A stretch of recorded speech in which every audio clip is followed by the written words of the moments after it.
کو اس لیے لانچ کیا ہے تاکہ مسلمان نوجوانوں کو تباہ و برباد کر سکے۔ آج آپ دیکھ لیں، آپ 5ویں صدی کی تاریخ پڑھ کر کے دیکھیں، 5ویں صدی کے اخیر سے مسلمانوں اور عیسائیوں کی جنگ شروع ہوئی، 200 سال تک جنگ چلتی رہی۔ 200 سال کے بعد میں صلیبی جنگوں کا جو ہیرو تھا سینٹ لوئس، جب وہ مرنے لگا، مرتے وقت میں اس نے وصیت کی تھی، ہم نے 200 سال تک مسلمانوں سے جنگ لڑی، ہم مسلمانوں سے تلوار کے ذریعے نہیں جیت پائے۔ 200 سال کے تجربے کے بعد میں اس نتیجے پر پہنچا ہوں، مسلمانوں کو تباہ و برباد کرنا ہے تو ہمیں تلوار کی ضرورت نہیں ہے۔ 3 کام کرو، مسلمان تباہ و برباد ہو جائیں گے۔ پہلا کام یہ کرو، مسلمان بادشاہوں کو آپس میں لڑا دو۔ دوسرا کام یہ کرو، مسلمانوں میں جو پختہ عقیدے والے ہیں ان کو پنپنے مت دو۔ اور تیسرا کام یہ کرو، مسلمانوں کے اندر عیاشی اور فحاشی کو پیدا کر دو، مسلمان خود بخود تباہ و برباد ہو جائیں گے۔ اے نوجوانوں، اپنے دل پہ ہاتھ رکھ کر کے بتاؤ، کیا آج موبائل کے ذریعے یہ ساری گندگیوں کو لانچ کر کے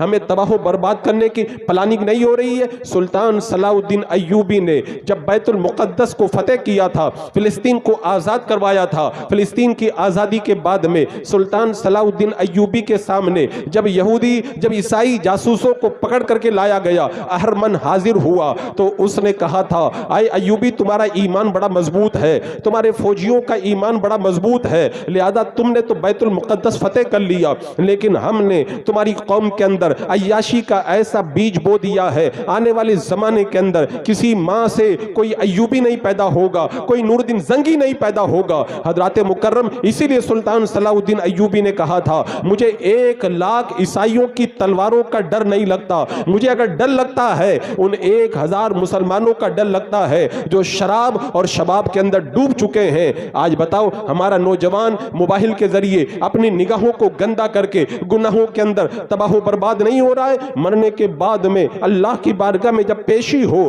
اگر ایک بار زندگی کے اندر کسی کو بری نظر سے دیکھ لیا، 3 سال تک اللہ کی بارگاہ میں کھڑے رہنا پڑتا ہے۔ جو ساری زندگی اپنی نگاہوں کو آوارہ کر کے گناہوں کا بازار گرم کیے ہیں، خدا کی بارگاہ میں جب جائیں گے تو بتاؤ کتنا سخت حساب ہوگا۔ عزیزان مکرم، کچھ نوجوان کہتے ہیں، حضرت ہم تو بہت کوشش کرتے ہیں ہم گناہوں سے بچ جائیں، اپنی نگاہوں کو جھکا لیں، لیکن ہماری نگاہیں تو آوارہ ہونے سے بچ نہیں پاتی ہیں۔ آؤ میں آپ کو ایک بات بتاتا ہوں، ایک بزرگ کی بارگاہ کے اندر ایک بندہ آتا ہے اور آنے کے بعد میں کہتا ہے، حضرت میں توبہ کرتا ہوں کہ آج کے بعد میں اپنی نگاہوں سے غلط چیز کو نہیں دیکھوں گا، لیکن جب میں نکل کر کے باہر جاتا ہوں عورتوں پہ میری نظر پڑتی ہے، میری نظر خراب ہو جاتی ہے، میں کیا کروں؟ بزرگ نے کہا ایک کام کرو، یہ دودھ کا پیالہ ہے، بازار میں سے ہو کر کے جاؤ، میرا دوست رہتا ہے، اس دوست کو دے کر کے واپس آ جاؤ، اور دھیان رکھنا تمہارے پیچھے 2 پہلوان چلیں گے، اگر تم نے ایک قطرہ بھی دودھ کا راستے میں گرا دیا، یہ پہلوان تمہاری پٹائی کریں گے۔ وہ سنبھل کر کے دودھ کا پیالہ لے کر کے جاتا ہے اور دے کر کے واپس آتا ہے۔ آیا تو بزرگ نے پوچھا کہ بتاؤ راستے میں تم نے کتنی عورتوں کو دیکھا؟ کہا کسی کو نہیں دیکھا۔ کہا کیوں نہیں دیکھا؟ کہا اس لیے کہ آپ نے کہا تھا اگر دودھ کا ایک قطرہ بھی گر جائے پہلوان تمہاری پٹائی کریں گے، تو میں دودھ کی طرف دھیان دے رہا تھا تاکہ دودھ نہ گرے، میری پٹائی نہ ہو جائے، تو اس لیے میں نے کسی کو نظر اٹھا کے بھی نہیں دیکھا۔ تو بزرگ نے کہا بتاؤ اگر تمہیں 2 پہلوانوں کا ڈر لگتا ہے تو تم کسی عورت کی طرف نظر اٹھا کے نہیں دیکھتے ہو، اور پھر جو اپنی نظروں کو بچا کے چلتے ہو۔ اگر تمہارے دل میں اللہ کا ڈر پیدا ہو جائے تو بتاؤ تمہاری نظر کیسے آوارہ ہوگی، تمہاری نظر کیسے بھٹکے گی؟ عزیزان مکرم، آج ہوا وہی ہے، ہم نے اپنے دلوں سے اللہ کے خوف کو نکال دیا ہے، اسی لیے اللہ تبارک و تعالیٰ نے ارشاد فرمایا، یہ حدیث قدسی امام غزالی رحمت اللہ تعالیٰ علیہ اپنی کتاب الاحادیث القدسیہ کے اندر نقل کرتے ہیں۔ اللہ فرماتا ہے، یہ جو حدیث میں بتانے جا رہا ہوں نا، اس کو لکھ لو اپنے دل کے اوپر، قسم خدا کی اگر یہ حدیث یاد رہے گی نا تو آپ کی نظریں کبھی نہیں بہکیں گی۔ رب فرماتا ہے آدم کے بیٹے، جن چیزوں کو میں نے حرام کیا ہے ان چیزوں کو مت دیکھنا، اس لیے کہ تو جب قبر میں جائے گا اور کیڑے کھانے کی شروعات کریں گے تو سب سے پہلے تیری آنکھوں ہی سے کھانے کی شروعات کریں گے۔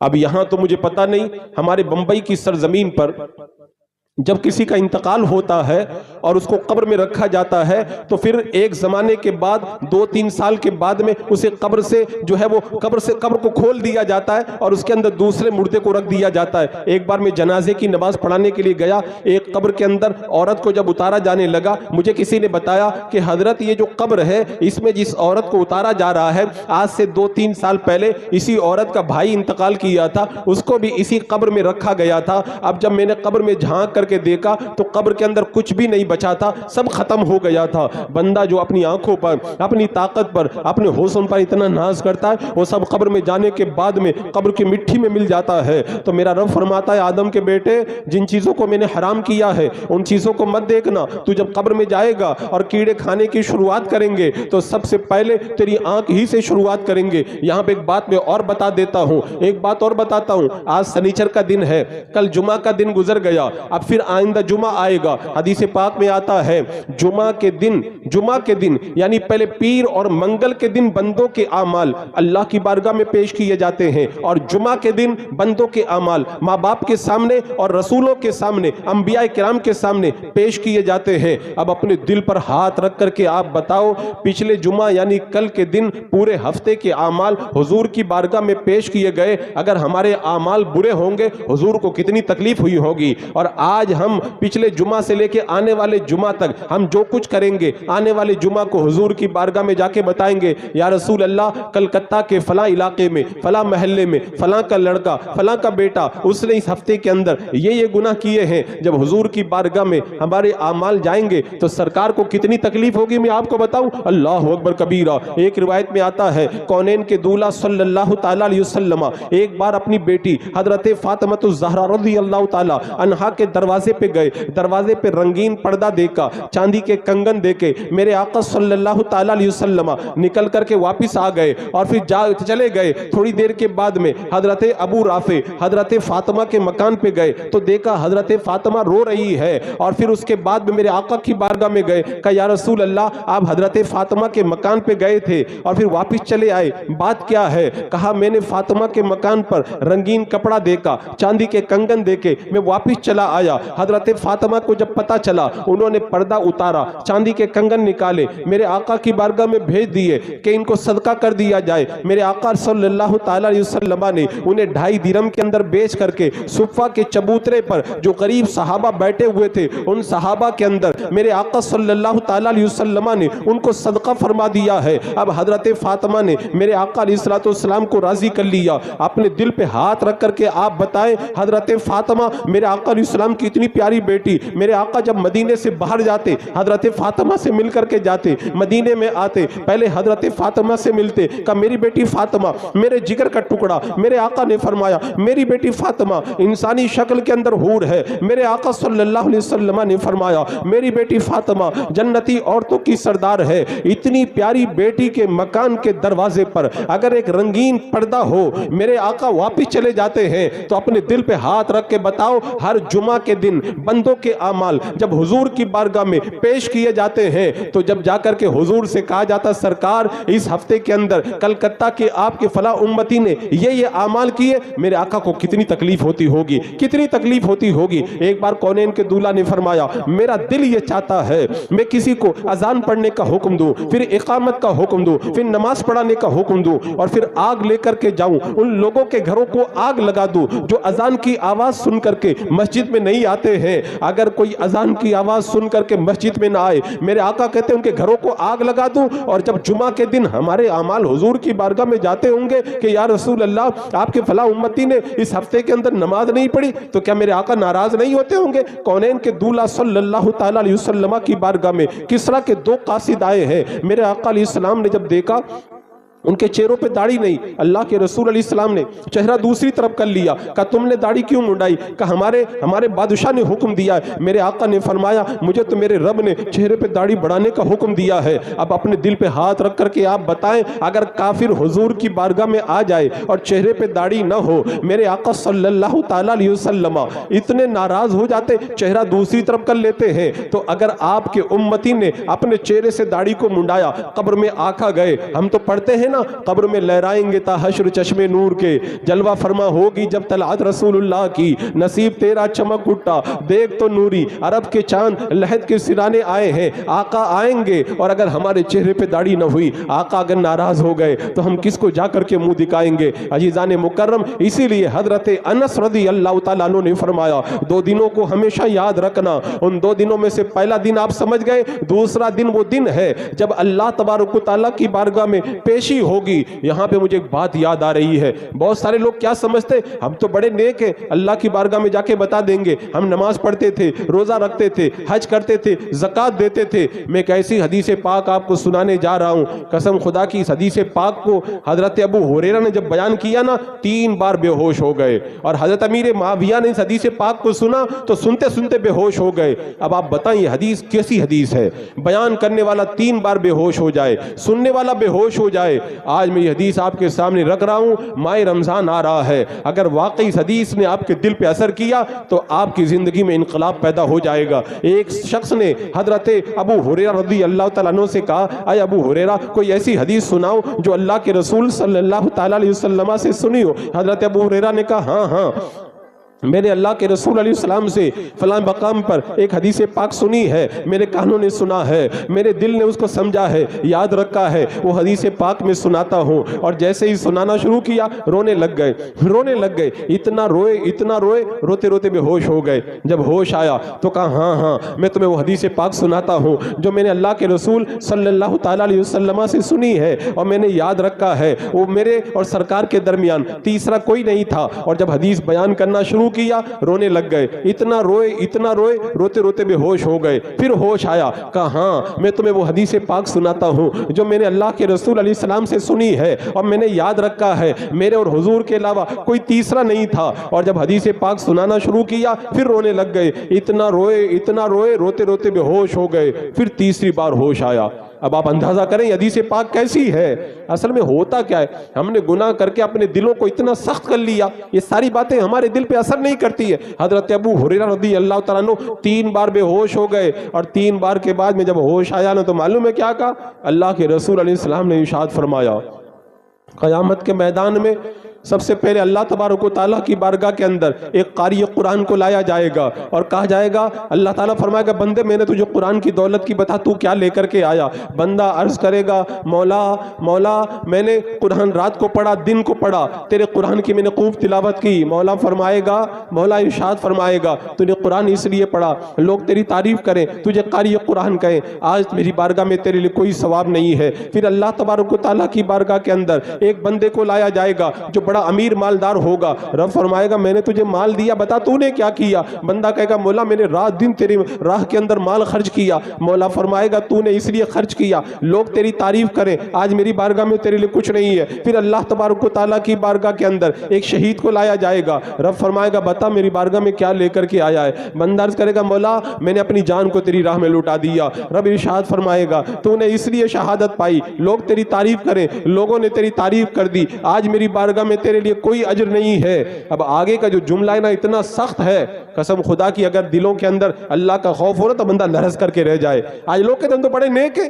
حضرت ابو ہریرہ کہتے ہیں اللہ کے رسول علیہ السلام نے فرمایا قیامت کے دن جہنم کی آگ کو سب سے پہلے جن کے لیے بھڑکایا جائے گا، سب سے پہلے انہی 3 لوگوں کے لیے بھڑکایا جائے گا، قاری قرآن، اللہ کی راہ میں شہید ہونے والا اور اللہ کی راہ میں مال کو خرچ کر، ان تینوں کو سب سے پہلے جہنم کے اندر ڈالا جائے گا۔ تو اسی لیے حضرت انس کہتے ہیں 2 دنوں کو ہمیشہ یاد رکھنا۔ دوسرا دن وہ دن ہے جب اللہ کی بارگاہ میں پیشی ہوگی۔ یہ دن اتنا آسان نہیں ہے، لوگ سمجھتے بڑا آسان دن ہے۔ حضرت حسان بن ابو سنان کا جب انتقال ہوا انہیں مرنے کے بعد کسی نے خواب میں دیکھا، بولے آپ بتائیں حضرت 60 سال تک آپ نے عبادت کی، بتاؤ اللہ کی بارگاہ میں جب پہنچے تو کیا ہوا؟ کہا ایک بار میں نے کپڑا سلنے کے لیے اپنے پڑوسی کے پاس سے ایک سوئی لے کر کے آیا تھا، میں نے اپنا کپڑا تو سل لیا تھا، میں سوئی واپس دینا بھول گیا تھا، میں نے 60 سال اللہ کی عبادت کی، لیکن مرنے کے بعد جب رب کی بارگاہ میں پہنچا تو مجھ سے کہا گیا تو نے سوئی ادھار لی تھی اور سوئی واپس کیوں نہیں کی؟ اس ایک سوئی کی وجہ سے مجھے جنت میں جانے سے روک دیا گیا ہے۔ اللہ کی بارگاہ میں حساب آسان نہیں ہے. حضرت عیسیٰ علیہ السلام نے ایک بار قبر سے گزر کیا تو کہا کہ قبر کے اندر اس کو اللہ زندہ فرما, میں اس سے بات کرنا چاہتا ہوں. جب بات کی تو بتا, فرمایا کہ بتا تو کون تھا؟ کہا میں ایک قلی تھا, لوگوں کا سامان سر پہ اٹھاتا تھا اور دینے جایا کرتا تھا. ایک بار ایک آدمی نے لکڑیوں کا گٹر میرے سر پہ رکھ کر کے گھر پہنچانے کے لیے کہا. جب میں جانے لگا راستے میں میرے دانتوں میں کچھ پھنس گیا تھا, میں نے لکڑیوں میں سے ایک تنکا توڑا اور تنکا توڑ کر کے اپنے دانتوں کے اندر خلال کیا. مجھے مرے ہوئے 40 سال ہو گئے, روزانہ مجھ سے کہا جاتا بتا تو نے تنکا بغیر پوچھے کیوں توڑا تھا, تو نے کیوں توڑا تھا؟ ایک تنکے کا اتنا سخت حساب ہوتا ہے.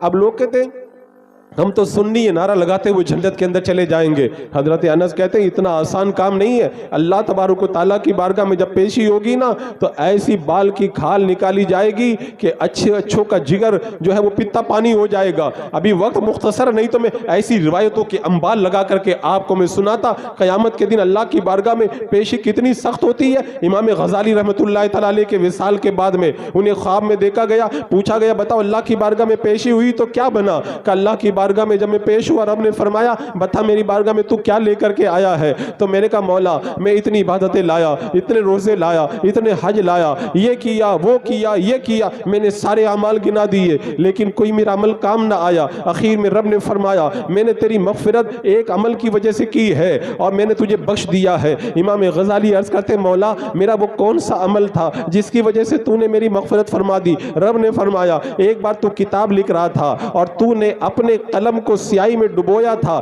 لکھنے کے لیے. جیسے ہی تو نے اپنے قلم کو سیاہی میں ڈبویا اور وہاں پر نپ پر ایک مکھی آ کر کے بیٹھ گئی اور وہاں پر اس کو بیٹھ کر کے اپنی پیاس بجھانے لگی, تو نے قلم کو رکھ دیا تاکہ مکھی اپنی پیاس کو بجھا لے. تو نے مکھی پر رحم کیا, آج میں نے تیرے اوپر رحم کر دیا ہے اور تجھے جنت عطا فرما دی ہے. حضرت شیخ ابو بکر شبلی رحمۃ اللہ تعالیٰ علیہ کے وصال کے بعد میں انہیں خواب میں دیکھا گیا, پوچھا گیا کہ بتائیے اللہ نے آپ کے ساتھ میں کیا معاملہ کیا؟ کہ رب کی بارگاہ میں جب میں پہنچا رب نے فرمایا شبلی تجھے پتا ہے میں نے تیری مغفرت کیوں کی؟ کہا مولا میں نے یہ کیا یہ کیا یہ کیا. رب نے فرمایا ان سب اعمال کی وجہ سے نہیں, میں نے تیری مغفرت ایک عمل کی وجہ سے کی ہے. میں نے عرض کیا مولا کون سا میرا وہ عمل تھا جس کی وجہ سے تو نے میری مغفرت فرمائی؟ رب نے فرمایا شبلی ایک بار سردی کے موسم میں تو بغداد کے بازار سے گزر رہا تھا, ایک بلی سردی سے ٹھٹر رہی تھی, اس دیوار سے اس دیوار پر تجھے بلی پر رحم آیا, تو نے بلی کو اپنے کمبل کے اندر چھپا لیا, تو نے بلی پر رحم کیا, آج میں نے تیرے اوپر رحم کیا, تجھے جنت عطا فرما دی ہے.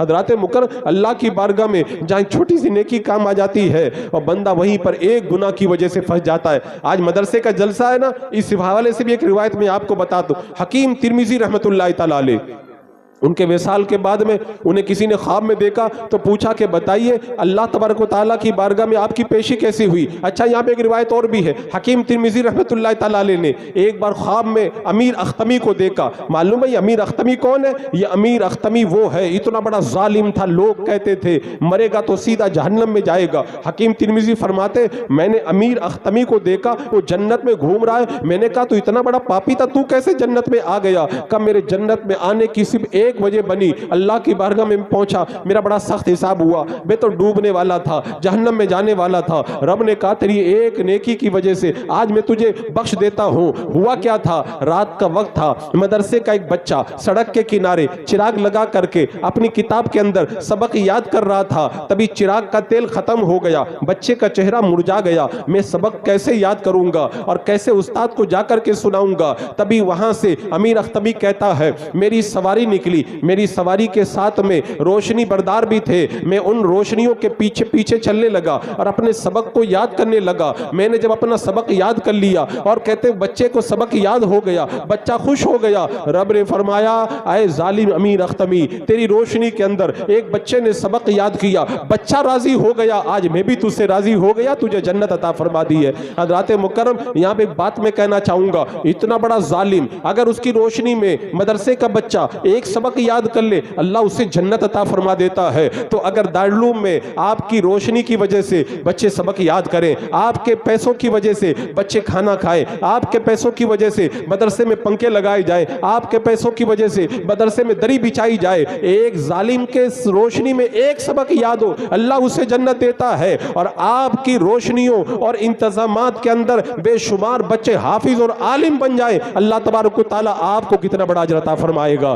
حضرات مکرم، بندے کو غور، آج صحیح معنوں کے اندر ہمیں علم کی قدر بھی نہیں ہے۔ علم کی بات آئی ہے، مدرسے کا جلسہ ایک بات میں بتاؤں پھر اپنے عنوان کی طرف آؤں گا۔ امام شافعی رحمۃ اللہ تعالیٰ علیہ کے بارے میں نے روایتوں میں پڑھا ہے، امام شافعی علیہ رحمہ کو جب یہ پتہ چلا مدینہ منورہ میں امام مالک علم حدیث پڑھاتے ہیں، امام شافعی علیہ رحمہ اپنی ماں کے پاس آتے کہ امی جان میرا دل کہتا ہے میں مدینے میں چلا جاؤں، امام مالک سے علم حدیث پڑھوں۔ امام شافعی کی ماں بیوہ تھی، خرچ تھا نہیں۔ امام شافعی کی ماں نے معلوم ہے کیا کیا؟ آئے کلکتہ والوں سنو گے نا تو واقعی دل کے اندر ایک ہوک سی پیدا ہوگی۔ آج ہمیں دنیا کی قدر تو بہت معلوم ہے لیکن دین کی قدر ہمیں معلوم نہیں ہے۔ امام شافعی علیہ رحمہ کی ماں نے اپنے مکان کی چھت کو اتار دیا اور اس میں سے کیلیں نکالی اور کیلوں کو نکال کر کے بازار میں جا کر کے بیچ دیا۔ ان سے جو پیسہ ملا وہ پیسہ لا کر امام شافعی علیہ رحمہ کو دیا، کہا جاؤ میرے بیٹے تم جا کر کے مدینے میں علم حاصل کرو۔ اور زبان حال سے بتا دیا میرے بیٹے شافعی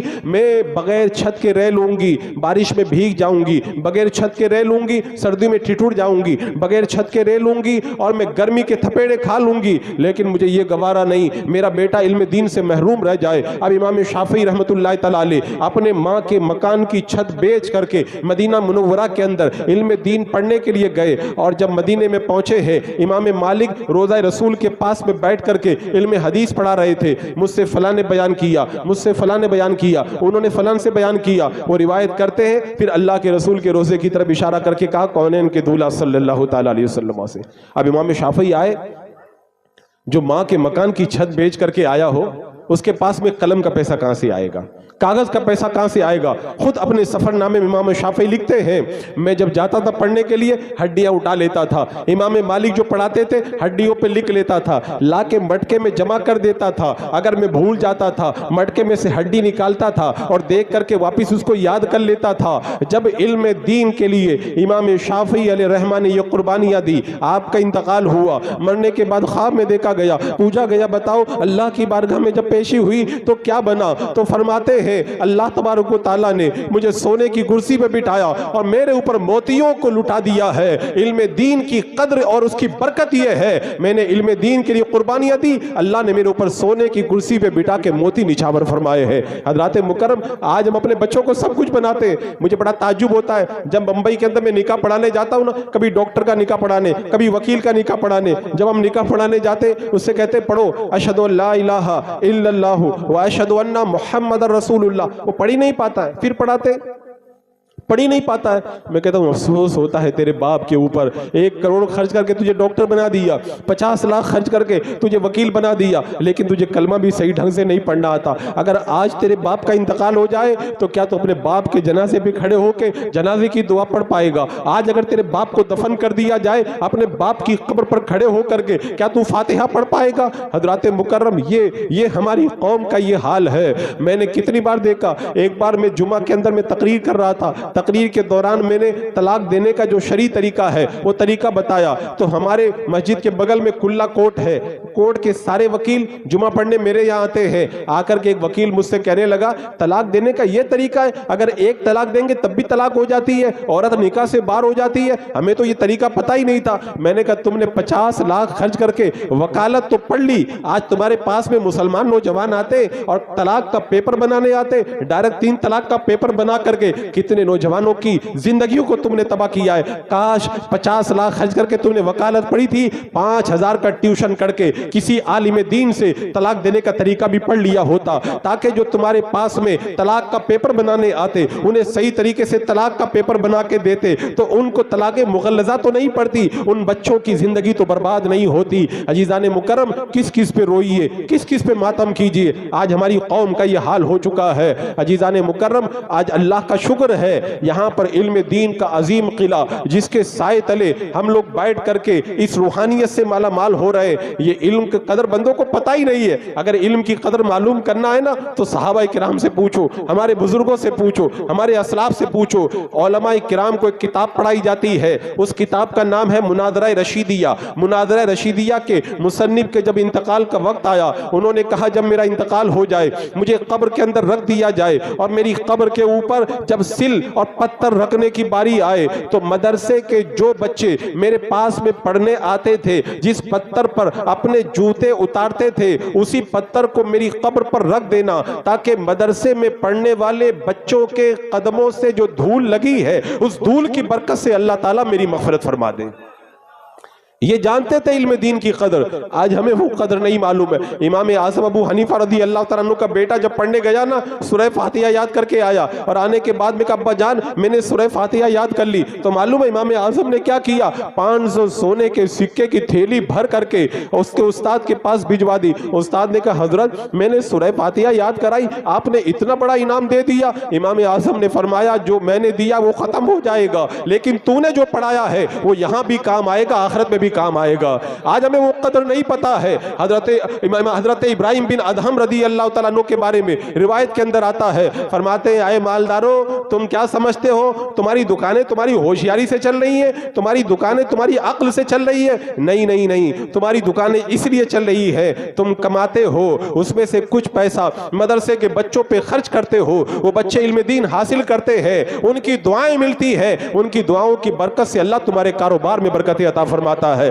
آج وہ علم دین, آج لوگ, میں یہ نہیں کہتا ہوں ڈاکٹر نہ بناؤ, انجینئر نہ بناؤ, اپنے بچوں کو پروفیسر سب کچھ بناؤ, لیکن اپنے بچوں کو ساتھ میں علم دین بھی سکھاؤ, ورنہ آج معلوم ہے ہمارے بچوں کے دین و ایمان پہ کیسا حملہ کیا جا رہا ہے. آپ ٹی وی ڈیبیٹ کے اندر جا کر کے دیکھ لیں, مسلمانوں کے گھر میں پیدا ہونے والا بچہ ٹی وی کے ڈیبیٹ کے اندر بیٹھ کر کے جب اس سے پوچھا جاتا بتاؤ اسلام کے اندر ایک اور مرد کو 4 شادی کرنا جائز ہے, اگر تم سے سوال کیا جائے کیا جواب دو گے؟ مسلمان کے گھر میں پیدا ہونے والا بچہ جس نے علم دین نہیں پڑھا ہے ٹی وی ڈیبیٹ میں کہتا ہے اسلام کا یہ قانون تو مجھے بھی سمجھ میں نہیں آتا ہے, معاذ اللہ رب العالمین. یہ ہمارا حال ہو چکا ہے, یہ ہمارا حال ہو چکا ہے. اس کے بعد میں کہتے ہیں اللہ کی رحمتیں ہمارے اوپر کیوں نہیں اترتی ہے؟ عزیزان مکرم, میں عرض یہ کر رہا تھا, حضرت انس کہتے 2 دنوں کو کبھی مت بھولنا. پہلا دن وہ دن جب حضرت ملک الموت روح قبض کرنے آئیں گے, دوسرا دن وہ دن ہے جب اللہ تبارک و تعالیٰ کی بارگاہ میں ہماری پیشی ہوگی. عزیزان مکرم, وقت بڑی تیزی کے ساتھ گزر رہا ہے, ہماری سانسیں کم ہو رہی ہے. مجھے یاد آتا ہے ایک زمانہ وہ تھا, ہم چھوٹے بچے تھے, ایک جنریشن تھی ہمارے چچا چتی اور تایا تائی کی, ایک جنریشن تھی ہمارے دادا دادی نانا نانی کی. ہمارے دادا دادی اور نانا نانی کی جو جنریشن تھی وہ قبر میں چلی گئی, اور جو چاچا چاچی اور تایا تایا کی جنریشن تھی وہ دادا کی جنریشن میں داخل ہو گئے. ہم لوگ اپنے چچا چچی کی جنریشن میں داخل ہو گئے, اور ہماری جنریشن میں ہمارے بچے آ گئے. ایک کے بعد ایک لوگ بڑی تیزی کے ساتھ میں رخصت ہوتے چلے جا رہے ہیں. موت کا سلسلہ بڑی تیزی کے ساتھ میں چل رہا ہے. حضرت شیخ ابو بکر شبلی رحمت اللہ تعالی علیہ فرماتے ہیں میں 4000 علماء کی بارگاہ میں گیا, ان سے میں نے جو ہے وہ 400 علماء کی بارگاہ میں گیا, ان سے 4000 حدیثیں میں نے سیکھی. ان 4000 حدیثوں میں سے میں نے ایک حدیث کو لے لیا. اگر بندہ اس ایک حدیث پہ عمل کر لے اس کی دنیا بھی کامیاب ہو جائے, آخرت بھی کامیاب ہو جائے. فرماتے وہ ایک حدیث پاک یہ ہے, اے کلکتہ والوں اس حدیث کو یاد کر لو تاکہ زندگیوں کے اندر انقلاب پیدا ہو جائے. آج تو نیکی کا ماحول ختم ہو گیا, ورنہ مجھے یاد آتا ہے میں نے تاریخ میں پڑھا ایک دور وہ تھا, ارے عام لوگ تو عام لوگ, ہمارے بچے بھی بہت نیک ہوا کرتے تھے, ہمارے بادشاہ بھی بڑے نیک ہوتے تھے. حضرت بیلول دانا رضی اللہ تعالیٰ عنہ جا رہے تھے نا, ایک بچے کو روتا ہوا دیکھا, کہا بیٹا تم روتے کیوں ہو؟ کہا آج میں نے اپنی ماں کو دیکھا ہے, جب وہ چولہے میں لکڑیاں جلا رہی تھی تو بڑی لکڑیاں نہیں جل رہی تھی, چھوٹی چھوٹی لکڑیوں کو رکھا, تو مجھے رونا آ رہا ہے. کل قیامت کے دن جب بڑے بڑے شیطانوں کو جہنم میں ڈالا جائے گا, کہیں اللہ تعالیٰ جہنم کی آگ بھڑکانے کے لیے ہم جیسے بچوں کو جہنم میں نہ ڈال دے. بچوں کے بھی دل میں اللہ کا خوف ہوتا تھا. آج تو جو سب سے بڑا ٹپوری ہوتا ہے, سب سے بڑا بگڑا ہوا ہوتا ہے, وہ سیاست کی لائن میں جاتا ہے, الا ماشاء اللہ. لیکن اس دور کے اندر بادشاہ کتنے نیک ہوا کرتے تھے. جب خواجہ قطب الدین بختیار کاکی رحمت اللہ تعالی علیہ کا جب وصال ہوا اور نماز جنازہ کے لیے صفیں لگا دی گئی, ایک آدمی نے آگے بڑھ کر کے کہا خواجہ قطب الدین بختیار کاکی کی وصیت ہے میرا جنازہ وہی پڑھائے گا جو ہمیشہ تہجد پڑھتا تھا, جس نے کبھی غیر محرم کی طرف نظر اٹھا کر کے نہیں دیکھا تھا, جس نے کبھی عصر کی سنتوں کو ترک نہیں کیا تھا اور جس نے کبھی جماعت کے ساتھ میں تکبیر اولا کو فوت نہیں کیا تھا. بڑے بڑے علماء موجود ہے, مشائخ موجود ہے, کوئی آگے نہیں بڑھ رہا. ساری زندگی تہجد پڑھنا اور عصر کی سنتیں پڑھنا, غیر محرم سے نظروں کو بچا کر کے رکھنا, تکبیر اولا پہ عمل کرنا, یہ کسی کے بس کی بات اتنی آسانی سے نہیں ہے. کوئی نہیں آگے بڑھا. کافی دیر گزر گئی تو سلطان شمس الدین التمش, ہندوستان کا بادشاہ, آگے بڑھ کے کہتا ہے اگر خواجہ قطب الدین بختیار کاکی نے اگر یہ وصیت نہیں کی ہوتی نا, میں یہ راز فاش نہیں کرتا. الحمدللہ, نہ تو میں کبھی تہجد چھوڑتا ہوں, نہ کبھی میں تکبیر اولا چھوڑتا ہوں, نہ کبھی میں نے غیر محرم کی طرف نظر اٹھائی ہے, اور نہ کبھی میں نے عصر کی سنتوں کو ترک کیا. میں نماز جنازہ پڑھاؤں گا. ایک بادشاہ اتنا نیک ہوتا تھا. آج ہمارے اندر تو نیکیوں کا کوئی جذبہ ہی نہیں. ہزاروں تقریر سننے کے باوجود بھی جیسے ہم پہلے تھے ویسے ہی آج بھی ہم اپنی زندگی گزارتے ہوئے نظر آ رہے ہیں. عزیزان مکرم, آج ہم نے اپنا حال کیا بنا کر کے رکھا. آپ تاریخ پڑھ کے دیکھیں ہمارے اسلاف کی تاریخ کیسے. حضور صدر الشریعہ رحمت اللہ تعالی علیہ آج میرے محلہ میں پڑھاتے تھے. حضور حافظ ملت آپ کی بارگاہ میں پڑھتے تھے. ایک دن ظہر کے وقت میں حضور صدر الشریعہ پر بے ہوشی طاری ہو گئی. ہوش آیا, پوچھا ٹائم کیا ہوا ہے. کہا حضرت یہ ٹائم ہو گیا, عصر کا وقت ہو گیا ہے. آپ رونے لگ گئے. حضور حافظ ملت نے کہا حضرت آپ کیوں رو رہے ہیں. کہا میری نماز چھوٹ گئی. حضور حافظ ملت نے کہا آپ بے ہوش ہو گئے تھے. جو بے ہوش ہو جاتا ہے اس حالت میں نماز قضا ہو جائے اللہ تعالیٰ مؤاخذہ نہیں فرماتا. حضور صدر الشریعہ کا جواب سنو, جواب سنو کلکتہ والوں. جواب میں کیا فرماتے, یہ بات تو صحیح ہے, اگر بے ہوشی کی حالت میں نماز اگر چھوٹ گئی اللہ مؤاخذہ نہیں فرماتا ہے, لیکن میں اس لیے رو رہا ہوں اللہ تبارک و تعالیٰ نے ایک دن کے اندر 5 مرتبہ اپنی بارگاہ میں آنے کا حکم دیا تھا. ایک وقت میں اللہ کے دربار میں حاضر نہیں ہو پایا ہوں میں, بس اس لیے میں رو رہا ہوں. آج ہمارے اندر وہ تڑپ ہے. لوگ کہتے جلسے ہو رہے ہیں, لوگ سدھر کیوں نہیں رہے. لوگ کیوں نہیں سدھر رہے. کان کا ایک جو راستہ ہے نا ادھر بھی ایک سوراخ ہے. ادھر والے سوراخ سے سنتے اور ادھر والے سوراخ سے نکال دیتے. میں کہتا ہوں جیسے ویسے سوراخ ہے نا ایسے ہی ادھر بھی ایک سوراخ ہے. کان میں سن کر کے دل میں اترنے دو, اسے ایک کان سے سن کر کے دوسرے کان سے نہ نکالو. آج کیسے ہم لوگ تاج الشریعہ کے ماننے والے, آپ نے کبھی پڑھا ہے تاج الشریعہ رحمت اللہ تعالی علیہ کو, ان کی زندگی کیسی تھی. قسم خدا کی جو حضور تاج الشریعہ کا مرید ہو اور ان کی زندگی کو پڑھ لینا تو کبھی وہ گناہ کے قریب نہیں جائے گا, وہ نہیں جائے گا گناہ کے قریب. میں نے پڑھا ہے تاریخ کو. حضور تاج الشریعہ رحمت اللہ تعالی علیہ کے جب وصال کا 1 سال باقی رہ گیا دلی میں ایڈمٹ کیا گیا. فجر کا وقت ہے. حضرت نے پوچھا ٹائم کیا ہوا ہے. لوگوں نے کہا حضرت کو بڑی تکلیف, ابھی کچھ نہ کہا جائے. پھر پوچھا ٹائم کیا ہوا ہے. لوگوں نے نہیں بتایا. جب بار بار پوچھا حضور تاج الشریعہ آئی سی یو میں ایڈمٹ ہے. آپ کو پتا ہے نا جو آئی سی یو میں ایڈمٹ ہوتا ہے نا کتنے جمیلے رہتے ہیں. ادھر بی پی والا الگ لگا ہوا ہے, بلڈ پریشر والا لگا ہے, ادھر ہارٹ کا لگا ہے, ادھر گلوکوز لگ رہا ہے, ادھر یہ لگ رہا ہے وہ لگ رہا ہے. حضور تاج الشریعہ نے دیکھا نماز کا وقت ہو گیا اور لوگ میری صحت کا خیال کر کے تاخیر کر رہے, سارے تام جھام کو نکال کے کھڑے ہو گئے اور کہا کہ مجھے وضو کرواؤ میں فجر کی نماز پڑھوں گا. جب وضو کروایا گیا نماز پڑھنے لگے. وہاں پہ آج بھی دہلی کی ہاسپٹل کا عملہ بھی مرا نہیں ہے, زندہ ہے. جا کر کے پوچھ سکتے ہیں. حضور تاج الشریعہ آئی سی یو کے جس وارڈ کے اندر ایڈمٹ تھے اسی کے سامنے والے بیڈ پر ایک امریکہ کا مریض تھا جس کے دونوں گردے فیل ہو گئے تھے. ڈاکٹروں نے کہا تھا نہیں بچے گا, بس سیوا کرو, اس کی سیوا کرو. اب اس نے حضور تاج الشریعہ کو جب نماز پڑھتے دیکھا اپنی ماں سے کہنے لگا اس بابا کو اپنے خدا سے کتنا پیار ہے, کاش ہمیں بھی اپنے خدا سے اتنا پیار ہو جائے. کہا دیکھو اس بابا کو اپنے خدا سے کتنا پیار ہے. اے میری ماں میرے سر کو اونچا کر دو, بابا کو دیکھتا ہوں تو بڑا لطف آتا ہے. ہم بھی دیکھتے تھے, ہمیں بڑا لطف آتا تھا. اب حضور تاج الشریعہ 5 وقت نماز پڑھ رہے ہیں, وہ دیکھ رہا ہے اور اپنی ماں سے کہنے لگا ماں اس بابا کو دیکھ کر کے میرے دل میں بھی زندگی کی للک پیدا ہو گئی ہے. اب حضور تاج الشریعہ رحمت اللہ تعالی علیہ ڈسچارج ہو کر کے چلے گئے بیلی شریف کے اندر. وہ مریض جس کو ڈاکٹر نے کہا تھا یہ نہیں بچے گا, اللہ والوں کے چہرے میں بھی بات ہوتی ہے اذا رؤوا ذکر اللہ, ان کا چہرہ دیکھو تو خدا یاد آ جاتا ہے. حضور تاج الشریعہ کا چہرہ دیکھتے دیکھتے اللہ نے ایسا کرم کیا, وہ مریض جو مرنے کے قریب تھا اللہ نے شفا عطا فرمائی. وہ ڈسچارج ہو کر کے بریلی گیا, حضور تاج الشریعہ کے قدموں کا بوسہ لے کے اپنے ملک کی طرف روانہ ہو گیا. یہ تھا عالم ہمارے بزرگوں کا. آج ہم نے تاریخ پڑھی, سیرت پڑھی, لیکن ہماری زندگیاں ویسی نہیں. بہت سارے نوجوان میرے پاس بھی آتے ہیں, مجھ سے بھی آ کر کے کہتے حضرت اتنے علماء دعا کر رہے, حضور مودی سے کبیر دعا کر رہے, حضور قائد ملت دعا کر رہے, ماب لنچنگ بند نہیں ہو رہی, بلڈوزر چلنا بند نہیں ہو رہا, ہمارے کاروبار ٹھپ ہو رہے, ان میں کچھ نہیں ہو رہا. میں کہتا ہوں ابھی تاریخ تم نے پڑھی نہیں ہے, وقت سمٹ رہا, نہیں تو میں 7ویں صدی کی تاریخ آپ کو پڑھ کے میں سنا دیتا.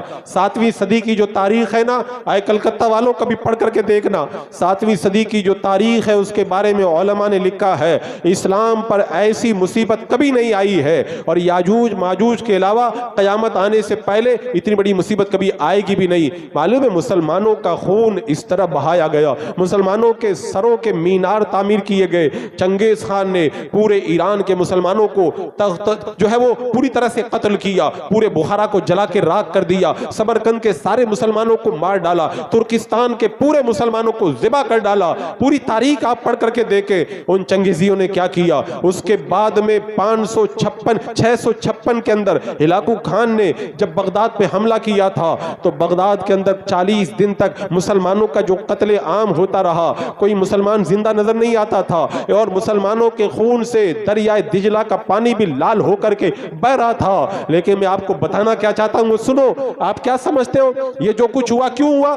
قسم خدا کی میں نے تاریخ کے اندر جھانک کر کے دیکھا ہے, مصیبتیں ایسی نہیں آتی ہیں, ایسے نہیں آتی ہیں. یہ جب ہلاکو خان نے بغداد پہ حملہ کیا نا, اس سے پہلے بغداد کی تاریخ پڑھ کے دیکھو.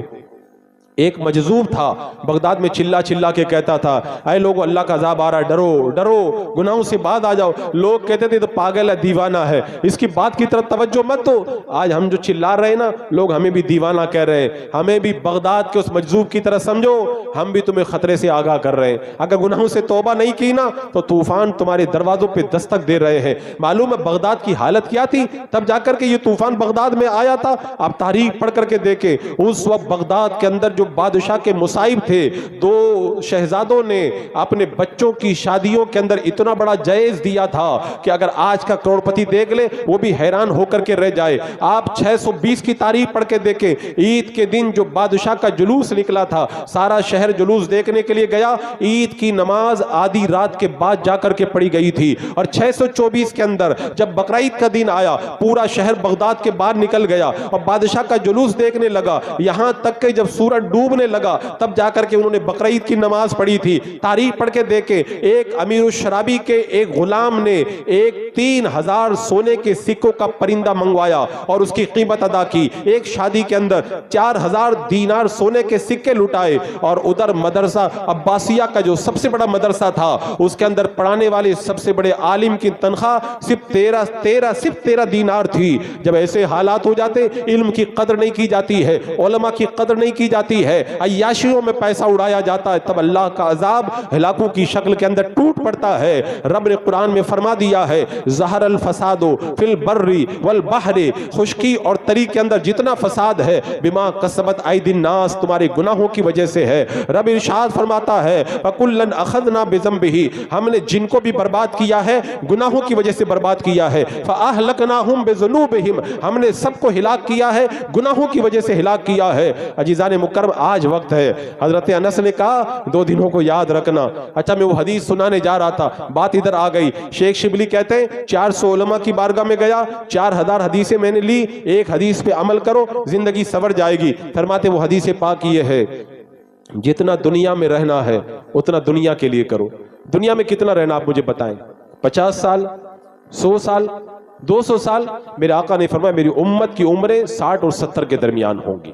دنیا میں جتنا رہنا اتنا دنیا کے لیے کرو. پھر میرے آقا فرماتے جتنا آخرت میں رہنا ہے اتنا آخرت کے لیے کرو. آپ کو پتا ہے آخرت میں کتنا رہنا ہے؟ وہ تو کوئی نہیں بتا سکتا. آخرت کا جو پہلا دن ہوگا وہ 50,000 سال کا ایک دن ہوگا. فرمایا جتنا آخرت میں رہنا ہے اتنا آخرت کے لیے کرو. اور اس کے بعد میں فرمایا جتنا تم جہنم کا عذاب برداشت کر سکتے ہو اتنا ہی جہنم کے لیے کرو. جہنم کا عذاب کتنا برداشت کر سکتے ہیں؟ اللہ اکبر. ابھی جانا ایک موم بتی جلانا, اپنی انگلی کو رکھ کر کے دیکھ لینا, دنیا کی آگ 1 منٹ نہیں برداشت کر سکتے, جہنم کی آگ کتنی برداشت کر پائیں گے؟ فرمایا جتنا آگ کو برداشت کر سکتے ہو اتنا آگ کے لیے کرو, اور جتنا تم اللہ کے محتاج ہو اتنا اللہ کے لیے کرو. ہم ہر سانس میں اللہ کے محتاج ہیں. سانس اندر گیا اللہ کے محتاج, باہر آیا ہم اللہ کے محتاج. تو بندے کو چاہیے اسی قدر جو ہے وہ اللہ کی بارگاہ کے اندر عبادتیں کرتا رہے. عزیزان مکرم, آج پورا نظام تبدیل ہو چکا ہے, گناہوں کا ایسا ماحول بپا ہے لوگوں کے درمیان, بار بار تقریر ہو رہی ہے, لوگوں پہ کوئی اثر ہوتا ہوا نظر نہیں آتا. بات کیا ہے؟ آج ہم نے دنیا سے اتنا دل لگا لیا, ایسا لگتا ہے جسے ہم کو مرنا ہی نہیں ہے.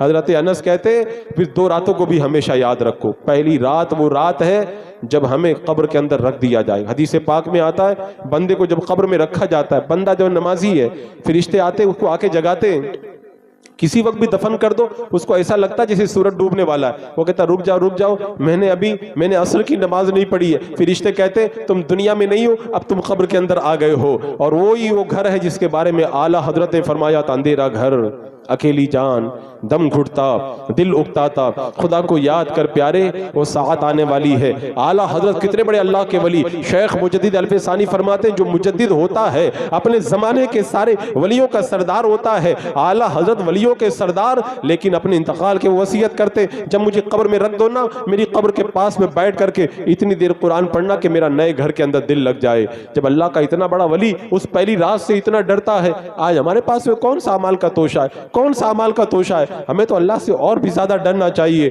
حضرت انس کہتے ہیں قبر کی وہ ایک رات کو, پہلی رات کو یاد رکھو, اور اس کے بعد فرمایا دوسری رات. یہ دوسری رات معلوم ہے کون سی ہے؟ فرماتے ہیں دوسری رات یہ قبر کی آخری رات ہے. آپ مجھے بتائیں ایک آدمی نے اگر کسی کا مرڈر کر دیا اور پھر صبح کے وقت میں اسے جج کے سامنے لے کر کے جانا ہے, رات بھر اس کو نیند آئے گی؟ تو قبر کی جو آخری رات ہوگی وہ جب گزر جائے گی اس کے بعد میں بندے کو اللہ کی بارگاہ میں پیش کیا جائے گا. اور اللہ کی بارگاہ میں پیشی کا معاملہ کتنا سخت ہوگا. آج آپ دیکھ لیں ایک بچہ اگر اپنے باپ کی جیب سے 5 روپیہ چرا لے, باپ دیکھ لے, تو بچہ اپنے باپ کو منہ نہیں دکھا پاتا. جس نے 70 سال تک گناہ کیے, 50 سال تک گناہ کیے, اللہ کی بارگاہ میں جا کے منہ دکھا پائے گا؟ رات کا وقت ہے, ایک بچہ اٹھ گیا اور پریشان ہوا, باپ نے پوچھا میرے بیٹے تم پریشان کیوں ہو؟ کہا ابا جان کل جمعرات کا دن ہے, ہفتے بھر میں جتنا سبق ہم کو پڑھایا گیا ہے کل جمعرات کو استاد سنے گا, مجھے سبق یاد نہیں ہے, میں ڈر رہا ہوں, استاد کو جا کے کیسے سناؤں گا؟ باپ رونے لگ گیا. بیٹے نے کہا ابا جان آپ کیوں رونے لگ گئے؟ کہا بیٹا تجھے ہفتے کا سبق نہیں یاد رہے تو استاد کی مار سے اتنا ڈر رہا ہے, مجھے 70 سال ہو گئے گناہ کرتے کرتے, مجھے یہ یاد آیا میں اللہ کی بارگاہ میں جا کے کیا منہ دکھاؤں گا. تو استاد کے پاس جاتے ہوئے ڈر رہا ہے تو میں 70 سال کے گناہوں کا اللہ تبارک و تعالیٰ کی بارگاہ میں جا کر کے کس منہ سے حساب دوں گا؟ اگر قسم خدا کی ہمارے دل کے اندر یہ فکر پیدا ہو جائے نا, حضرت کعب آبار کہتے قیامت کے میدان میں بندہ اگر 70 نبیوں کے اعمال لے کر کے آئے تب بھی اس کو لگے گا میں نے تو بہت کم نیکیاں کی, کاش میں کچھ نیکیاں اور کر لیتا تو بڑا اچھا ہو جاتا, بڑا اچھا ہو جاتا. آج وقت ہے. اور ایک بات میں اور بتاتا ہوں, ماہ رمضان آ رہا ہے نا, میں نے بہت سے لوگوں کو دیکھا ہے کہتے ہیں ماہ رمضان آئے گا تو ہم لوگ نیک بن جائیں گے. پھر رمضان آتا بولے چلو آج پہلا روزہ ہے, دوسرے روزے سے نیک بن جائیں گے, چلو تیسرا ہے, اور دیکھتے دیکھتے پورا رمضان گزر جاتا ہے. آج میں یہ پیغام آپ کو دے کر کے جا رہا ہوں, آپ مکان بناتے ہو ڈائریکٹ تو نہیں بناتے ہو نا, پہلے منصوبہ بناتے ہو. شادی کرتے ہو نا ڈائریکٹ نہیں کرتے ہو, پہلے حال بک کرتے ہو, کھانا وغیرہ سب پورا چیک کرتے ہو, ہر دنیا کا کام کرتے ہو, منصوبہ بناتے ہو. تو پھر رمضان المبارک کے لیے نیکیوں کا منصوبہ کیوں نہیں بناتے؟ منصوبہ بنانے کا طریقہ میں بتاؤں. ایک بزرگ ہے روزانہ جنگل میں جاتے تھے, گھاس کاٹ کے لاتے تھے, بیچتے تھے, اپنی روزی کا انتظام کرتے تھے. ایک دن ان کے دماغ میں خیال آیا اگر میں تھوڑی گھاس زیادہ کاٹ کر کے لے آؤں تو جمعہ کے دن جنگل میں نہیں جانا پڑے گا اور جمعہ کا دن پورا دن عبادت میں گزاروں گا. وہ روزانہ جنگل میں جاتے, تھوڑی گھاس زیادہ کاٹ کر کے لاتے, اس کو رکھ دیتے اور روزانہ بیچ کر کے کماتے. جمعہ کا دن آتا تو زیادہ جو گھاس لائے تھے ان سب کو اکٹھا کر کے بیچ دیتے اور پھر اس دن جنگل میں نہیں جاتے اور پھر پورا جمعہ کا دن عبادت کرتے تھے. بندہ اگر منصوبہ بنائے نا تو عبادت کے لیے اپنے وقت کو خالی کر سکتا ہے. ایک چونٹی چھوٹا سا جانور ہے, اللہ تبارک و تعالیٰ نے اس کو کتنی عقل دی ہے, کتنی عقل دی ہے. وہ چونٹی بارش کے لیے اور گرمی کے لیے سردی میں راشن جمع کر لیتی اپنے بل کے اندر. میں گرمی میں نہیں نکل پاؤں گی, میں بارش میں نہیں نکل پاؤں گی. تو کیا ہمیں ماہ رمضان کے لیے پوری تیاری نہیں کرنا چاہیے کہ رمضان میں ہم باہر نہیں جائیں گے, زیادہ سے زیادہ عبادت کریں گے, کام سے فارغ ہو کے آئیں گے, زیادہ سے زیادہ عبادت کریں گے. حضرت عمر رضی اللہ تعالیٰ عنہ کا منصوبہ میں بتاؤں, جب میرے آقا صلی اللہ تعالیٰ علیہ وسلم نے مکہ سے ہجرت کی مدینہ تشریف لے گئے اور مدینے میں 3 مدرسے چلتے تھے, وہ تینوں کے تینے مدرسے مسجد نبوی میں آ کر جمع ہو گئے. میرے آقا صلی اللہ تعالیٰ علیہ وسلم انہیں دین کی دولت سے مالا مال کر رہے ہیں. حضرت عمر رضی اللہ تعالیٰ عنہ کا جو پڑوسی تھا وہ ایک انصاری تھا. اب حضرت عمر نے اپنے پڑوسی سے کہا کمانا بھی ضروری ہے, اگر کمائیں گے نہیں تو بچوں کو کیا کھلائیں گے, اور حضور جو علم دے رہے وہ علم لینا بھی ضروری ہے, کیا کریں, کمانے جائیں کہ حضور کی بارگاہ میں جائیں؟ حضرت عمر نے منصوبہ بنایا. معلوم ہے کیا منصوبہ بنایا؟ حضرت عمر نے کہا انصاری ایک کام کرو, ایک دن میں حضور کی بارگاہ میں جاؤں گا اور تم کمانے چلے جانا, میں آ کر کے تمہیں بتا دوں گا آج سرکار نے کیا کیا پڑھایا ہے, اور دوسرے دن میں کمانے چلا جاؤں گا, تم حضور کی بارگاہ میں چلے جانا اور مجھ کو آ کر کے بتا دینا دینا آج حضور صلی اللہ تعالیٰ علیہ وسلم نے کیا کیا بتایا تھا، یعنی باری لگا لگا کر کے حضرت عمر نے پڑھ کر کے بتا دیا بندہ اگر منصوبہ بنائے نا تو بچوں کو بھی پال سکتا ہے اور نیکی بھی کر سکتا ہے۔ آج ہمارے پاس میں ساری دنیا کے منصوبے، لیکن دین کے لیے نیکی کے لیے ہمارے پاس میں کوئی منصوبہ نہیں ہے۔ ہمارے بزرگوں نے تو ایک ایک نیکی کے لیے معلوم ہے کتنی قربانیاں دی ہیں۔ میں نے ایک روایت میں پڑھا قیامت کا دن ہوگا، ایک بندہ اپنی بیوی کے پاس جا کر کے کہے گا میری بیوی تو یہ بتا میرے بارے میں تیرا کیا خیال ہے؟ بیوی کہے گی تم بڑے اچھے شوہر ہو، تم نے یہ کیا وہ کیا۔ آخر کے اندر وہ کہے گا اے میری بیوی جب تم میری اتنی تعریف کر رہی ہو مجھے ایک نیکی کی ضرورت ہے، ایک نیکی تم مجھے دے دو۔ بیوی کہے گی میں نیکی تو نہیں دے سکتی، پتہ نہیں بعد میں مجھ کو نیکی کی ضرورت پڑ جائے، تم کو جو معاملہ پیش آیا مجھے بھی تو پیش آ سکتا ہے، میں نیکی نہیں دیتی ہوں۔ وہ اپنے بیٹے کے پاس جائے گا اور جانے کے بعد میں کہے گا بیٹا میرے بارے میں تیرا کیا خیال ہے؟ بیٹا کہے گا ابا جان آپ بڑے اچھے ہیں، آپ نے یہ کیا وہ کیا وہ کیا۔ باپ کہے گا میرے بیٹے مجھے ایک نیکی کی ضرورت ہے، تھوڑی سی نیکی تم مجھے دے دو۔ تو بیٹا کہے گا ابا جان آپ ہے تو بڑے اچھے، لیکن ہو سکتا ہے مجھے بھی نیکی کی ضرورت پڑ جائے، ابھی میرا حساب بھی باقی ہے، میں نیکی نہیں دے سکتا ہوں۔ اگر قیامت کے میدان میں ایک نیکی پڑ جائے، کم پڑ جائے نا، بندہ اس کے لیے اپنی بیوی کے پاس جائے، بیوی نہ دے بیٹا نہ دے۔ اور آج تو اللہ کا اتنا کرم ہے، اگر آپ کے پاس میں 1 منٹ کا وقت ہے، 1 منٹ میں 3 مرتبہ قل واللہ شریف پڑھ لو، اللہ پورے قرآن پڑھنے کا ثواب عطا فرما دے گا۔ اگر آپ کے پاس میں 5 منٹ ہے، 100 مرتبہ سبحان اللہ وبحمدہ سبحان اللہ العظیم پڑھ لو، اگر سمندر کے جھاگ کے برابر بھی گناہ ہے اللہ سارے گناہوں کو معاف فرما دے گا۔ آج نیکی کرنا اتنا آسان ہے، لیکن مرنے کے بعد میں عالم کیا ہو جائے گا؟ ایک بار ایک بندے کا انتقال ہوا، اس کے بھائی نے اس کو خواب میں دیکھا، پوچھا میرے بھائی تمہیں کیا چاہیے، تمہیں کیا چاہیے؟ تو بھائی کہنے لگا مجھے کچھ نہیں چاہیے، میرے مرنے کے بعد میں تم نے جو میری قبر کے پاس میں 2 رکعت پڑھی تھی کاش وہ 2 رکعت پڑھنے کا موقع اللہ مجھے عطا فرما دے۔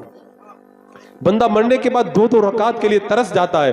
قرآن میں آیا نا بندہ کہے گا اللہ رب ارجعون رب ارجعون، اللہ مجھے دنیا میں بھیج دے، لعلی اعمل صالحا فیما ترکت کلا، اللہ میں نیک کام کروں گا، انہا کلمۃ هو قائلها۔ بندہ یہ بات کہے گا، اس سے کہا جائے گا نادان جو دنیا سے چلا جاتا ہے دوبارہ اسے دنیا میں نہیں بھیجا جاتا ہے۔ آج اللہ نے ہمیں موقع دیا ہے، آج ہمیں موقع دیا ہے، پتہ نہیں یہ موقع کل ملے کہ نہ ملے۔ ماہ رمضان المبارک ہماری نگاہوں کے سامنے ہے، نیکیوں کا موسم بن چکا ہے۔ ماہ رمضان کی راتوں میں اعلان کیا جاتا ہے اے خیر کے طالب آگے ہاں، اے شر کے طالب تو پیچھے ہٹ جا۔ آج یہ آوازیں آ رہی ہے، آپ حضرات نیکیوں کا موسم بنائیں گے، ماہ رمضان میں عبادت کریں گے۔ کون کون دل لگا کے عبادت کرے گا؟ ہاتھ اٹھا کے وعدہ کریں انشاءاللہ۔ ارے میں کہتا ہوں آج اللہ نے موقع دیا، اگر ہم پوری طرح تیاری کر لینا۔ اب سوال یہ پیدا ہوتا ہے ماہ رمضان میں ہم کریں تو کیا کریں، کیا کریں؟ آؤ میں آپ کو وظیفہ بتاتا ہوں جو میرے آقا نے بتا دیا ہے۔ اللہ کے رسول علیہ الصلوۃ والسلام ارشاد فرماتے اگر ماہ رمضان مل جائے تو 4 کام کرو۔ کتنے کام کرو؟ 4 کام کرو۔ آپ وہ چاروں کام کرنے کا پختہ وعدہ کر لیں۔ میرے آقا ارشاد فرماتے ہیں اگر ماہ رمضان مل جائے تو پہلا کام یہ کرو لا الہ الا اللہ محمد رسول اللہ، یہ کلمہ زیادہ سے زیادہ پڑھا کرو، یہ کلمہ زیادہ سے زیادہ پڑھا کرو۔ یہ کلمہ معلوم ہے کتنا بڑا وظیفہ ہے؟ حضرت موسیٰ علیہ السلام نے رب کی بارگاہ میں عرض کیا مولا مجھے کوئی وظیفہ بتا، رب نے یہی وظیفہ بتایا۔ تو موسیٰ علیہ السلام نے کہا مولا یہ وظیفہ تو سب پڑھتے ہیں، کوئی خاص وظیفہ بتا؟ رب نے ارشاد فرمایا موسیٰ اگر میزان عمل کے اندر ایک پلڑے میں 7 آسمان اور زمینوں کو رکھا جائے اور دوسرے پلڑے کے اندر اس کلمے کو رکھ دیا جائے، اس کلمے کے سامنے 7 آسمان اور زمین ہلکے پڑ جائیں گے، یہ کلمہ سب پہ بھاری پڑ جائے گا۔ اتنا بڑا وظیفہ۔ قیامت کے میدان میں بندہ آئے گا 99 دفتر گناہوں کے ہوں گے، وہ ڈر رہا ہوگا اب تو برباد ہو گیا۔ اللہ تعالیٰ فرمائے گا جا اپنے اعمال کا وزن کروا، تجھ پہ ظلم نہیں ہوگا۔ ایک پلڑے کے اندر اس کے گناہوں کے 99 دفتر رکھے جائیں گے اور اللہ تعالیٰ اسے ایک پرچی دے گا، وہ نیکیوں کے پلڑے میں رکھی جائے گی اور 99 دفتر ہلکے پڑ جائیں گے اور وہ ایک پرچی بھاری پڑ جائے گی۔ بندہ کھول کے دیکھے گا تو اس میں کلمہ طیبہ لکھا ہوگا، حکم ہوگا جا اللہ نے تجھے جنت عطا فرما دی ہے۔ بتاؤ کتنا بڑا وظیفہ ہے۔ مجھے یاد آتا ہے میں یہ وظیفہ آپ بھی کرنا شروع کر دے، آج سے شروع کر دے، عید تک 70,000 مرتبہ کلمہ شریف پڑھ لیں۔ روایت میں آتا جو 70,000 بار کلمہ پڑھ لے، اگر اپنے لیے پڑھے اللہ اس کی مغفرت فرما دے، اور اس کا ثواب اگر اپنے مرحوم کو پہنچا دے اللہ مرحوم کی مغفرت فرما دے۔ روزانہ 1500 1600 1700 مرتبہ پڑھیں گے کلمہ طیبہ دے کے، عید تک 70,000 بار پڑھ لیں گے، اللہ تعالیٰ آپ کی نجات کا سامان پیدا فرما دے گا۔ تو میرے آقا فرماتے ماہ رمضان مل جائے تو پہلا کام کیا کرو؟ کثرت سے کلمہ طیبہ پڑھو، اور اس کے بعد میں دوسرا کام میرے آقا ارشاد فرماتے ہیں اگر ماہ رمضان مل جائے تو کیا کرو؟ اللہ کی بارگاہ میں زیادہ سے زیادہ توبہ استغفار کرو۔ توبہ استغفار کا یہ مطلب نہیں ہوتا ہے توبہ توبہ، توبہ استغفار کا مطلب یہ ہوتا ہے اپنے گناہوں کو یاد کرے، اور گناہوں کو یاد کر کے اللہ کی بارگاہ میں وعدہ کرے اللہ آج کے بعد میں یہ گناہ میں کبھی نہیں کروں گا۔ حضرت ابراہیم بن ادہم رضی اللہ تعالیٰ عنہ ایک بار بغداد کے ایک جو ہے وہ عراق کے گاؤں میں چلے گئے۔ جب گاؤں میں گئے، رات کا وقت ہوا، مسجد کے اندر پہنچے، مؤذن صاحب نے کہا رات ہو گئی ہے، مسجد سے باہر نکلیے۔ کہا مسافر آدمی ہوں، مجھے مسجد کے اندر رہنے کا تھوڑا موقع دے دیجئے۔ کہا نہیں، آپ کو باہر نکلنا ہوگا۔ کہا مسافر آدمی رہنے دیا جائے۔ مؤذن صاحب نے پکڑ کر کے باہر پھینک دیا۔ باہر ایک روٹی بنانے والا کھڑا تھا، کہا آئیے میرے گھر پہ آ کے آرام کر لیجئے۔ گھر پہ لے گیا، بستر لگایا، دسترخوان لگایا، کھانا لا کے رکھا۔ حضرت ابراہیم بن ادہم نے دیکھا یہ جب بھی آتا ہے اس کے ہونٹ چلتے رہتے۔ پوچھا تو کیا پڑھتا ہے؟ کہا میں استغفار کرتا رہتا ہوں۔ کہا استغفار کرنے سے کیا ملتا ہے؟ کہا جو مانگتا ہوں اللہ سب عطا فرما دیتا ہے۔ کہا سب مل جاتا ہے؟ کہا سب مل جاتا ہے۔ کہا کوئی دعا ایسی بھی ہے قبول نہیں ہوئی؟ کہا استغفار کی برکت سے اللہ نے میری ہر دعا قبول فرمائی، صرف ایک دعا باقی رہ گئی ہے جو ابھی قبول نہیں ہوئی ہے۔ حضرت ابراہیم بن ادہم نے کہا بتاؤ کون سی دعا قبول نہیں ہوئی؟ کہا میں نے دعا کہ اللہ مرنے سے پہلے مجھے ابراہیم بن ادہم کا چہرہ دکھا دے۔ حضرت ابراہیم بن ادہم کہتے سن، اللہ نے تیری یہ دعا بھی قبول فرما دی اور مجھے پکڑ کے تیرے دروازے پہ لا کر کے ڈال دیا ہے۔ بندہ اگر کرے نا اللہ کی بارگاہ میں توبہ، میرے آقا نے فرمایا ماہ رمضان مل جائے تو زیادہ سے زیادہ اللہ کی بارگاہ میں توبہ استغفار کرو۔ اس کے بعد میرے آقا فرماتے تیسرا کام، ماہ رمضان مل جائے تو اللہ کی بارگاہ میں جہنم سے بچنے کی دعا کرو، اور چوتھا کام ماہ رمضان مل جائے تو اللہ کی بارگاہ میں زیادہ سے زیادہ جنت کا سوال کرو۔ لوگ کیا سمجھتے اے اللہ مجھے جہنم سے بچا لے اور مجھے جنت عطا فرما دے، یہ مطلب نہیں ہے۔ ایک لسٹ بناؤ کون کون سے کام میں جنتیوں والے کرتا ہوں، کون کون سے کام جہنمیوں والے کرتا ہوں۔ اس کے بعد میں ماہ رمضان آ جائے اللہ کی بارگاہ میں دعا کرو نا اے اللہ مجھے جہنم سے بچا، تو جو جہنمیوں والے کام ہیں ان کاموں کو چھوڑ دے، اور جب یہ دعا کرے اے اللہ مجھے جنت عطا فرما، تو جو جنتیوں والے کام ہیں ان جنتیوں والے کاموں کو کرنے لگ جائے۔ یہ مطلب ہوتا ہے دعا کا، ورنہ خالی زبان سے جنت مانگے اور ادھر کام جہنمیوں والے کرے۔ اگر آپ کو جانا ہو کسی جگہ پر اور آپ ٹکٹ کہیں اور لے کر کے چلے جائیں تو اپنی منزل تک نہیں پہنچیں گے، اور اگر آپ نے کام جہنمیوں والے کیے تو آپ جنت تک کیسے پہنچ جائیں گے؟ عزیزان مکرم آج وقت ہے اللہ کی بارگاہ میں آ جاؤ اور کثرت سے توبہ استغفار کر کے اللہ کی بارگاہ کے اندر جنت کا سوال کرو اور جہنم سے پناہ مانگو۔ پھر دیکھو اس ماہ رمضان کی برکت سے اللہ تبارک و تعالیٰ کیسے انعام و اکرام کی بارشیں تمہارے اوپر نازل فرماتا ہے۔ باتیں تو بہت تھی، مجھے وہ 4 باتوں کا جو پیغام تھا وہ بھی میں پورا نہیں دے پایا۔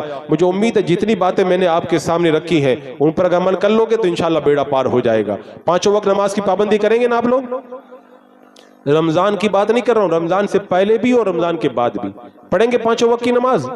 اگر آپ سب نمازی بن گئے نا تو سمجھ جاؤ کہ جلسہ کامیاب ہو گیا ہے، ورنہ جیسے آئے تھے ویسے ہی چلے گئے تو پھر جلسہ کرنے کا کوئی مطلب نہیں رہ جاتا ہے۔ حضرت علامہ مفتی وفاء المصطفیٰ صاحب قبلہ نے جو اتنے انتظامات کیے کس لیے کیے؟ اسی لیے تو کیے تاکہ کچھ لوگ آئیں، ان کی زندگیوں کے اندر انقلاب پیدا ہو، اور اپنے بچوں کو علم دین کی طرف مائل کرو تاکہ یہاں پر بھی تمہارے لیے وارے نیارے ہوں اور آخرت کے اندر بھی تمہارے لیے اللہ تبارک و تعالیٰ انعام و اکرام کی بارشیں نازل فرمائے۔ میں نے پڑھا روایت میں جب بچوں کو جو قرآن پڑھاتے ہو نا، قیامت کے دن حدیث پاک میں آتا ہے ماں باپ کو ایسا جوڑا پہنایا جائے گا۔ ہمارے یہاں بمبئی کے اندر کیا ہوتا ہے، جب بہت بڑے امیر کی شادی ہوتی ہے تو 1 لاکھ کا یا 2 لاکھ کا یا 3 لاکھ کا جوڑا پہناتے ہیں، وہ بچی پہن کے چل بھی نہیں پاتی ہے، 5 لاکھ کا جوڑا پہنا دیتے ہیں۔ لیکن روایت میں آتا اپنے بچوں کو قرآن یاد کروا دو نا، قیامت کے دن اللہ تعالیٰ اس کے ماں باپ کو ایسا جوڑا پہنائے گا ساری دنیا اور ساری دنیا کے خزانے مل کر اس جوڑے کا مقابلہ نہیں کر پائے گا۔ کتنا بڑا یہ انعام ہے، کتنا بڑا یہ انعام ہے، بندہ اگر سمجھنا چاہے تو۔ اور قرآن تو دولت بھی بہت بڑی ہے۔ آج ہم نے قرآن کو اپنے گھروں میں طاق میں سجا کے رکھا ہے۔ قرآن طاق میں سجانے کے لیے نہیں ہے، وہ خلیفہ مامون کے دربار کے اندر بحث چل رہی تھی علماء کی، ایک بندہ آیا وہ بھی بحث میں حصہ لیا۔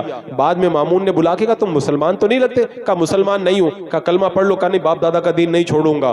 1-2 سال کے بعد پھر آیا تو چہرے پہ داڑھی ہے۔ کہا تم نے کلمہ پڑھ کے اسلام قبول کر لیا؟ کہا ہاں۔ کہا تم اس سے پہلے تو مسلمان ہونے کی دعوت دی تو نہیں ہو رہے، تب کیسے مسلمان ہو گئے؟ کہا ہوا یہ تھا میں بہت اچھا لکھنا جانتا ہوں، میں نے 2 توریت کے نسخے لکھے، 2 انجیل کے نسخے لکھے اور 2 قرآن کے نسخے لکھے، بہت خوبصورت لکھے، اور 6 نسخوں کے اندر تھوڑی تھوڑی غلطی میں نے جان بوجھ کے رکھ دی۔ توریت کو لے جا کے یہودیوں کو دیا، انہوں نے کھول کے دیکھا، ارے بڑی پیاری خوبصورت تحریر ہے، انہوں نے مجھے مبارکباد دی اور اپنے پاس میں انہوں نے توریت کو رکھ لیا۔ عیسائیوں کو لے جا کر کے میں نے انجیل دی، خوبصورت تحریر دیکھی، بہت خوش ہوئے، مجھے انعام دیا اور نسخوں کو رکھ لیا۔ لیکن جب میں قرآن کو لے کر علماء کے پاس گیا، میری تحریر کو دیکھا تو خوش ہوئے، لیکن جب غلطی نظر آئی قرآن کو بند کیا اور کہا لے جاؤ، جس قرآن کے اندر کوئی غلطی لکھی گئی ہو چاہے کتنا بھی خوبصورت ہو، مسلمان اس کی تلاوت نہیں کیا کرتے۔ بولے اس دن میں سمجھ گیا توریت کو بدلا جا سکتا ہے، انجیل کو بدلا جا سکتا ہے، قرآن کو نہیں بدلا جا سکتا۔ میں سمجھ گیا دنیا کے اندر اگر قرآن سچی کتاب ہے تو یہ جس مذہب کی کتاب ہے وہ مذہب اسلام بھی سب سے سچا مذہب ہے۔ میں کلمہ پڑھ کے مسلمان ہو گیا ہوں۔ اللہ نے ایسی پیاری کتاب ہمیں عطا فرمائی ہے، آج اس کتاب سے دور ہو کے ہم کہاں در بدر کی ٹھوکریں کھا رہے ہیں۔ عزیزان مکرم، ماہ رمضان میں نہیں، ہمیشہ قرآن پڑھنے کی عادت بناؤ، قرآن پڑھنے کی عادت بناؤ، انشاءاللہ قرآن پڑھو گے گھروں میں برکتیں ہوں گی، اللہ کی رحمتوں کا نزول ہوگا۔ اللہ رب قدیر ہمیں قرآن اور علم دین کی برکتوں سے مالا مال فرمائے۔ استغفر اللہ ربی من کل ذنب واتوب الیہ۔ السلام علیکم ورحمۃ اللہ۔